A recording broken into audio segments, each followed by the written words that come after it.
1,000 years have passed. What could have happened in all that time? I need to find out. It can't be.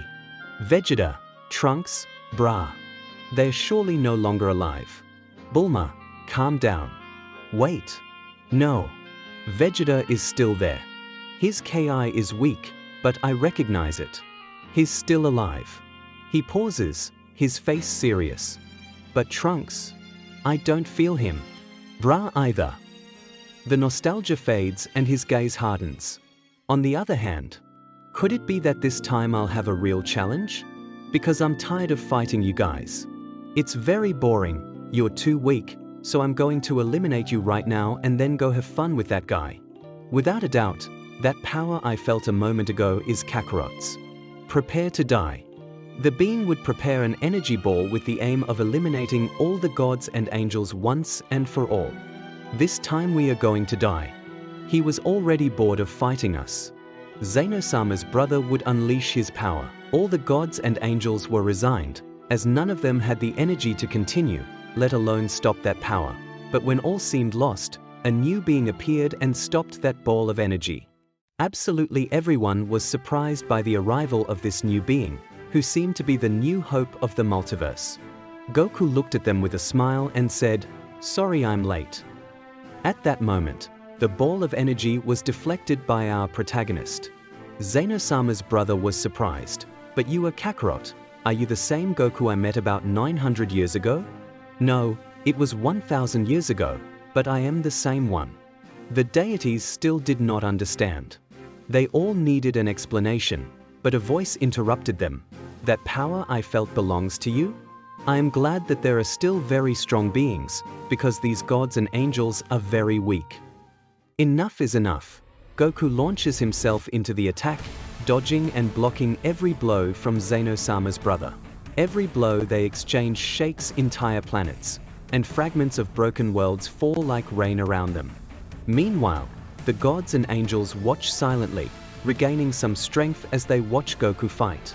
Some begin to recover their energy and prepare counterattacks, though they know they would be a hindrance with their current energies. Goku feels the intensity of his opponent's power, which is unlike anything he has ever faced before.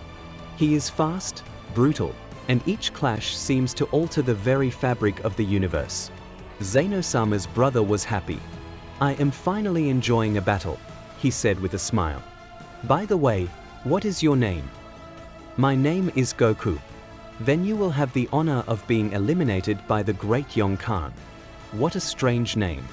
At that moment, the king would launch a blow at Goku, and the Saiyang would fly away. On the other hand, I am surprised by the power that Kakarot has. "What are you waiting for? I'm sure that's not all you've got. I want to see your true power," Zeno-sama's brother would say to Goku. "If you insist, fine."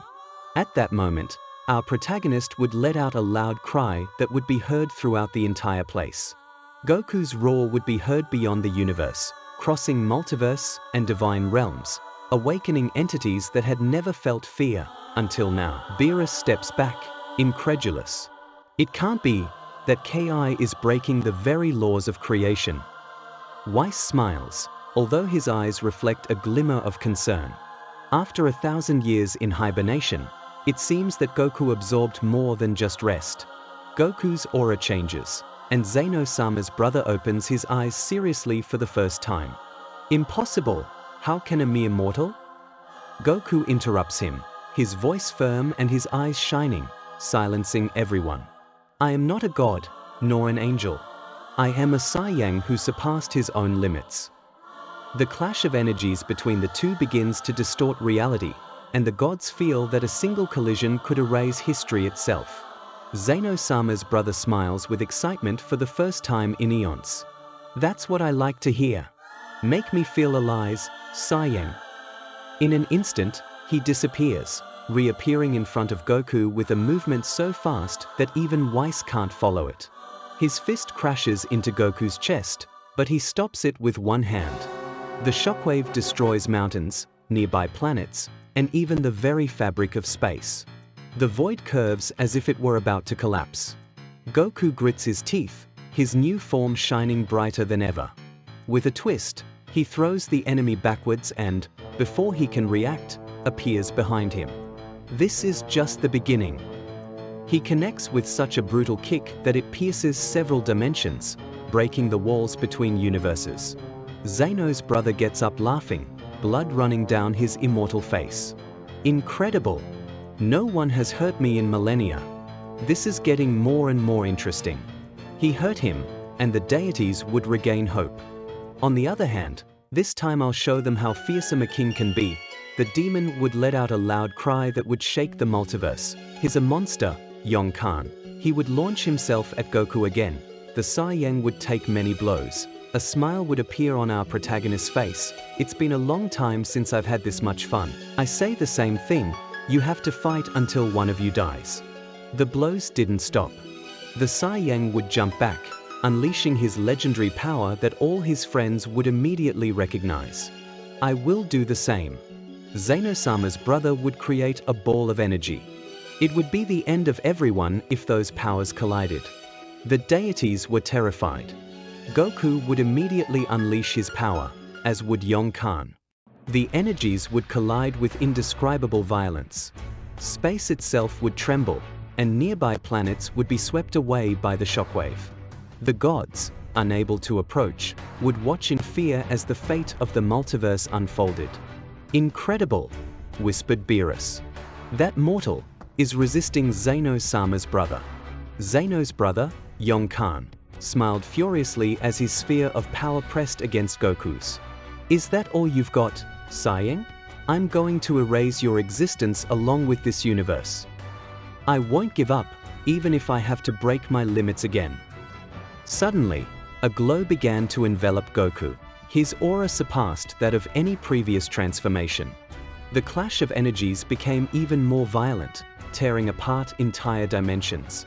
Goku let out one last loud cry, expelling all his power. The Saiyan's energy surpassed that of Yong Khan. It couldn't be. The power would strike the king. It did. Did he succeed? The energy would drag Zeno-sama's brother millions of kilometers away, where a hole would open up. This doesn't end here. I swear I'll come back and eliminate you all for good. The demon would fall on an inhospitable planet. On the other hand, he really defeated him. Goku was staring into nothingness with a serious look. This isn't over yet, the Saiyang would say in his mind. At that moment, Vegeta, his face hardened by time, is the first to approach. He is no longer the proud prince he once was. After so many centuries, he has lost a lot, but he has also changed. I never thought it would end like this. Everyone would approach Goku. We have many questions and don't know where to start. Honey, this is incredible. You found your rival again, honey? Did I hear that right? That's right, a lot has happened over the years. Goku would be surprised by the news and by the new information he would receive. A voice would interrupt them. I found the Yong Khan energy. He's still alive, I already knew that. He wouldn't die with that power, but he'll surely come back. It would have been a miracle if he had died, but we want you to tell us where you've been all this time. The Saiyang would tell them everything. The deities were surprised. That means Bulma is still alive. Vegeta would clench his fists. All this time I thought Bulma had died, Vegeta would say in his mind, so that means that for that mortal it was like a nap and for you it was training. That's right, I haven't seen Mrs. Bulma in a long time, I would love to see her again. Me too, although I don't remember very well what her face looked like. Vegeta, aren't you happy to see Bulma again? The whole place became very uncomfortable. Why didn't you ask Shenlong where we were? What happened is that after you disappeared, Yong Khan's subordinate, that bastard, destroyed all the Dragon Balls. We never got to make our wish. I understand. All right, we'd better go to where Bulma is. She's waiting for us. So please, everyone, touch my shoulder. Goku would proceed to teleport them, and they would arrive at the place where Bulma was. I'm sorry, friend. This is all my fault. Surely after this you will hate me, Goku would say in his mind. Bulma's eyes opened wide when she saw all the deities together. The human's gaze went straight to her beloved Vegeta. The prince would look at her and try to remain calm. Bulma would rush to hug Vegeta. What will happen when Bulma finds out that Vegeta has another woman in his life? Share your theories in the comments.